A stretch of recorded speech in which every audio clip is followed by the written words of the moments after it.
प्रदेश का नूंह जिला या यूं कहें कि मेवात क्षेत्र आजकल चर्चाओं में है। जुनैद और नासिर हत्याकांड के बाद पूरे देश की मीडिया की नज़र मेवात पर बनी हुई है, लेकिन इस जघन्य हत्याकांड के बाद अब मेवात दूसरी वजहों को लेकर भी चर्चा में आ गया है। बीते दिन केंद्रीय राज्य मंत्री और गुरुग्राम से भाजपा सांसद राव इंद्रजीत सिंह अपने कार्यकर्ता सम्मेलन में भाग लेने के लिए नूंह पहुंचे थे। इस मौके पर नूंह भाजपा के स्थानीय नेता भी उनके साथ मंच पर नजर आए। कहने को तो ये राव इंद्रजीत सिंह का कार्यकर्ता सम्मेलन था, मगर यहाँ भी जुनैद और नासिर हत्याकांड की ही चर्चा रही।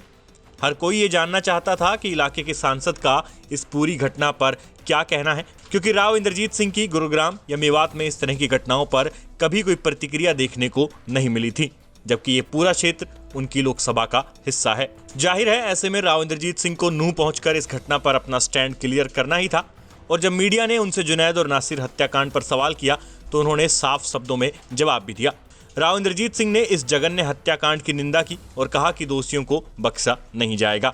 उन्होंने आगे बोलते हुए इस पूरे कांड में हरियाणा पुलिस की भूमिका पर उठ रहे सवालों का भी जवाब दिया और कहा कि यदि किसी कर्मचारी की इसमें कोई भूमिका पाई जाती है तो उसके खिलाफ भी कड़ी कार्रवाई होगी। इसके साथ साथ उन्होंने मेवात क्षेत्र में होने वाले विकास कार्यों का भी जिक्र किया और कहा कि उन्होंने इलाके की आवाज हमेशा मजबूती से उठाई है और आगे भी उठाते रहेंगे। देखो, दोनों ये जो शख्स हैं हालांकि हमारे प्रांत के नहीं थे, राजस्थान के रहने वाले थे, बगल के जिले के रहने वाले थे, लेकिन इस तरह की बात किसी के साथ नहीं होनी चाहिए। किसी को भी कानून अपने हाथ में लेकर के और किसी की हत्या करना सबसे बड़ा जुर्म है, और जिसने भी ये किया है उसको दोषी करार करके कायदे के अनुसार सख्त से सख्त सजा दिलवाने का मेरा प्रयास है। इस तरह के अंदर प्रशासन लिप्त है और इंक्वायरी की आवश्यकता हुई तो वो भी करवाएंगे, और अगर प्रशासन का भी कोई व्यक्ति अगर दोषी है तो उसको भी सजा के अनुसार दिया जाए। देखिए, भारत सरकार और हरियाणा सरकार का मन साफ है। बजट हरियाणा सरकार का मैंने सुना नहीं, मैं तो यहाँ गाड़ी में चल करके आ रहा था तो मुझे पता नहीं, लेकिन मैं आज ये कह सकता हूँ कि हरियाणा सरकार ने जो भी कुछ सोचा होगा, किया होगा, उनकी नीयत साफ है और मेवात के लिए अपनी तरफ से पूरा तौर के ऊपर वो प्रयत्नशील रहेगी। मीटिंग मेरी तरफ से काफ़ी समय के बाद हुई है और सबसे पहले तो मैं शुक्रिया अदा करना चाहता हूँ उन साथियों का जिन्होंने मेरे से बिना मुलाकात करे इकट्ठे होकर के और लोगों को यहाँ इनवाइट किया और इतनी भारी तादाद के अंदर लोगों को बुलवाया। मैं धन्यवाद करना चाहता हूँ हमारी पार्टी के सदस्यों का भी, जिन्होंने मिल करके इसके अंदर अपना योगदान दिया। और आज के दिन जब ये जलसा हो रहा था सारे के सारे उपस्थित हुए। हालांकि हरियाणा के अंदर बजट सेशन पेश किया जा रहा था। मोटे मोटे तौर के ऊपर मेवात के अंदर जो हम काम पिछले 3 साल से नहीं करवा पाए थे, योजनाएं थी लेकिन आना जाना नहीं हो पाया था क्योंकि कोविड आ गया था।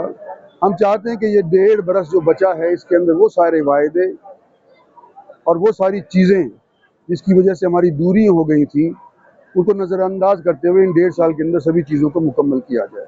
उस चीज़ के लिए ये आज पहला दौरा है मेरा। आने वाले समय के अंदर और ही जगहों के ऊपर जाऊंगा और मैं उम्मीद करता हूं कि जो हमारे को मदद मेवात से पहले मिली थी उससे अब अव्वल मदद हमारे को लोकसभा के अंदर और उसके उपरांत विधानसभा के अंदर मिलेगी। और उसका पैमाना ये है कि 7 जो हमारी ब्लॉक समितियां थी उनमें से 5 के ऊपर हमारे भारतीय जनता पार्टी के शख्स विजयी हुए। आज ही जिला परिषद के वाइस चेयरमैन का भी चुनाव हुआ, वो भी हमारे जीते। तो जिला परिषद के चेयरमैन भी और वाइस चेयरमैन भी आज के दिन भारतीय जनता पार्टी से बनकर के उभरे हैं। तो ये एक बदलता माहौल है मेवात के अंदर, और मैं उम्मीद करता हूं कि हमारी पार्टी को इस चीज का फायदा मिलेगा। जानकारी के लिए आपको बता दें कि आज से इनेलो नेता अभय सिंह चौटाला भी नूंह के सिंगार गांव से अपनी पदयात्रा शुरू करने जा रहे हैं।